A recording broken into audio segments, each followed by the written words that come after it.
My sister Amanda never met her bio mom. My dad raised her alone until she was barely 1. My dad and my mom got married in 1992. Amanda knew that my mom wasn't her bio mother. She started pressuring my dad for information on her mom when she was around 17. My dad always gave her vague answers and refused to talk about her bio mom, which put a strain on their relationship. Enters our uncle and revealed the family secret. Apparently, Amy's mom wanted an abortion. She was 19. But my dad and his parents were able to bribe her. They offered her money if she followed up with the pregnancy. And she accepted. My grandparents sold one of their houses and gave her half of that money to Amy's mom when the pregnancy was viable. And the other half she received when she waived her parental rights over Amy to let my mom adopt her when she was 4. My uncle wasn't supposed to tell her that. My grandparents were furious. Amy stopped her crusade to meet her bio mom and her relationship with my dad went back to normal. Amy never mentioned her bio mom again. Dad got her into therapy after that. A month ago, Amy found out that she was pregnant. The pregnancy was an accident. She switched birth controls. The problem being, Amy is about to start her surgical residency and her hours are insane. It is basically impossible to raise a baby while working in that rhythm, so she wanted an abortion. The problem is that Mark, her fiancé, 6 years together, wanted her to keep the baby. It caused a big fight. In a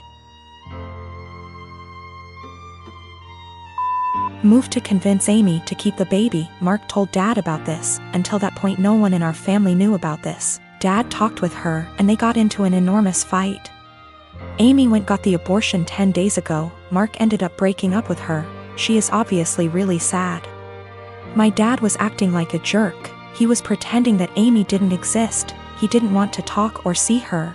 So on Christmas Day, we were exchanging gifts. When everyone had already finished giving each other gifts, Dad got up and gave Amy her present. He gave her an envelope in front of everyone and told her to open it. It was 3 pictures with something written on the back, a name, an address, and a phone number.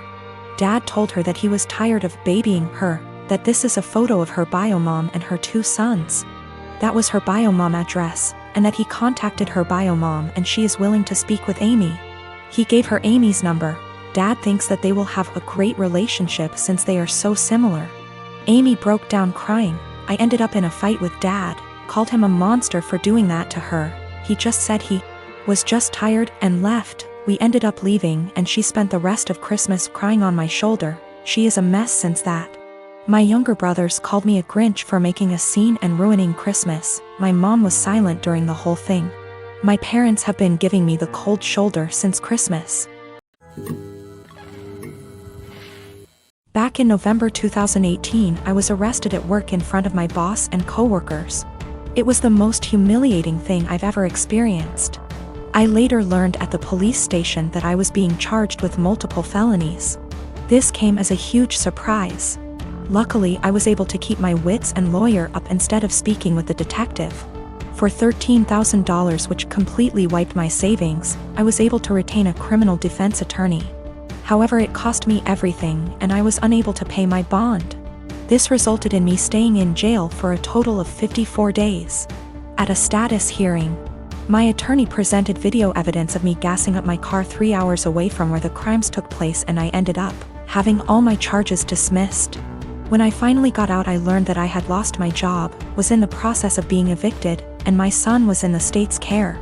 His mother is a heroin addict and I haven't spoken to my own parents in nearly 15 years. They wouldn't let him go to my girlfriend because they didn't consider her family. Since my release, I've learned that I can't sue the police and no one gives a shit that I was locked up for 54 days because the detective did poor investigation work. I've gone to the local press about this and was told that what happened to me happens quite a bit. They took down my info but never followed up. So what I did was create a website sharing my story. I also uploaded the police report and some other documents from the discovery. Literally, the only reason why I was arrested was because an eyewitness said they saw me. If the detective had done his job, he could have verified that I wasn't even in town on the day the crimes took place. This is what pisses me off the most. My life was ruined because of a lazy employee. My website is now ranked number 2 on the first page of search results when you type in my town's name. I live in a touristy town and we attract a lot of visitors over the summer. My web traffic has more than quadrupled, and apparently it's gotten someone high up's attention. I received a cease and desist letter recently, which I showed to my attorney. He said sharing my experience online isn't illegal and that everything I had stated was a fact or my own opinion, protecting me from a defamation lawsuit. Yesterday I received a visit from 2 officers and the detective who had arrested me. He apologized, stating mistakes can happen. They then talked to me about my website and asked if I could remove it. I said I would delete it on the condition that the detective leave his job and never do police work again. Suffice to say that isn't happening. After the visit I received, I'm more pissed off that the only reason the detective apologized to me was to get me to take down my website. I don't plan to, and the only one supporting this is my girlfriend. My friends think I'm being spiteful and have suggested that I just delete it. There's this girl that lives in my uni halls. We're not roommates, but we are flatmates. We are both 19 years old. Let's name her Kaya. I met her in September when we started university and moved into halls.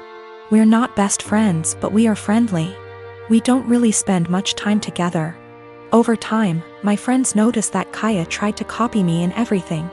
It started slowly, accessories and some clothes. Nothing major. I didn't even notice until people started pointing it out to me. I have a rather distinct style and she started copying it. I don't know the style and she's free to wear what she likes, but it's the exact same copies of my outfits, which is very odd. But then, it started going further. I dyed my hair, she dyed her hair. I bought something for my room, she bought the same thing. I started chatting with a guy. She became obsessed with that guy to a point that whenever I had a male friend or guy I was interested in over, she would go out of her way to try and get their attention, coming down to the kitchen in nothing but a towel. She never used to do it, etc. And she would do anything to attract attention. Now, don't get me wrong, I couldn't care less if the guy was looking, and even if it was my boyfriend looking. I'd have a beef with him, not her, but the blatant attention-seeking behavior was just odd. I joined societies and sports, and after she found out, she joined the same ones I did. Basically, everything I do, she copies eventually. It's just really creepy, but I haven't said anything. I wouldn't even know what to say. Over the Easter break, my friend and I were at my family house, a bit drunk, and decided to test out whether Kaya really copies everything I do. I made a post on social media about shaving my head. My friend does hairdressing and she helped me out faking shaved head, and I posted a photo with shaved head. I deleted the photo few days later and forgot about this whole thing. After Easter break was over, we had uni exams and I was focusing on that. Imagine my shock when I came back and Kaya had shaved head. And she was pissed when she saw me. She started shouting how I lied to her and why would I do that. She went on and on and on, really angry. Admittedly, I ignored her and hid in my room. She sent me a text telling me that she expects me to pay for her wig as it's my fault she shaved her head. I replied that absolutely not, that it was not my fault, and she decided on her own to do that. She kept attacking me over it every time I saw her. It's been a few days since I came back from Easter break. My exams start tomorrow, and yesterday I received an email from my university asking me for a meeting over the issue. She reported me to uni over something she's done. I am genuinely confused. Was I really in the wrong? My brother lost his job along with all his savings several months ago, and soon after he asked me if it would be okay if he and his wife stayed with me until they could afford their own place again.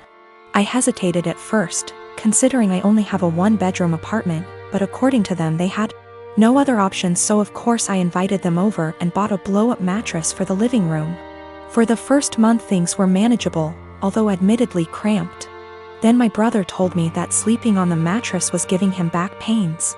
So he asked if he could buy a small double bed for the living room.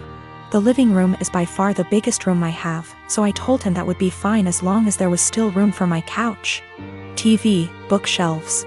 The living room is also connected to my kitchen in an open plan style. So I reminded my brother to leave walking space around the bed. It's now been 2 months and things have gotten a lot worse. When they first moved in, I would still use the living room every day to unwind on the couch after work. Now whenever I go in, there's a strange vibe like I'm intruding. My brother and his wife are often sitting in bed together when I go in. I always knock and stare at me pointedly until I leave. Sometimes when I sit down they will directly ask me for some alone time and say they would like the room to themselves. This came to a head yesterday when my sister-in-law messaged me with a timetable she'd made of when it would be a good time for me to use the living room. The timetable basically says that they will allow me into the room for an hour each evening, plus 20 minutes around meal times. I basically shut her down instantly and told her there was no way I'd be following the timetable since in the end it's my apartment. She sent me back a huge message with a dozen paragraphs about how my constant presence was ruining her marriage with my brother and they feel like they have no privacy. I tried to talk this over with my brother that night, but when I got home neither my brother //SIL were talking to me. So he's clearly just as pissed. Today an Amazon parcel arrived for my brother with a lock for the living room door, which I told him there's absolutely no way I will allow him to install. My brother says I'm creepy for wanting constant access to where they sleep and he's insisting on installing the lock anyway.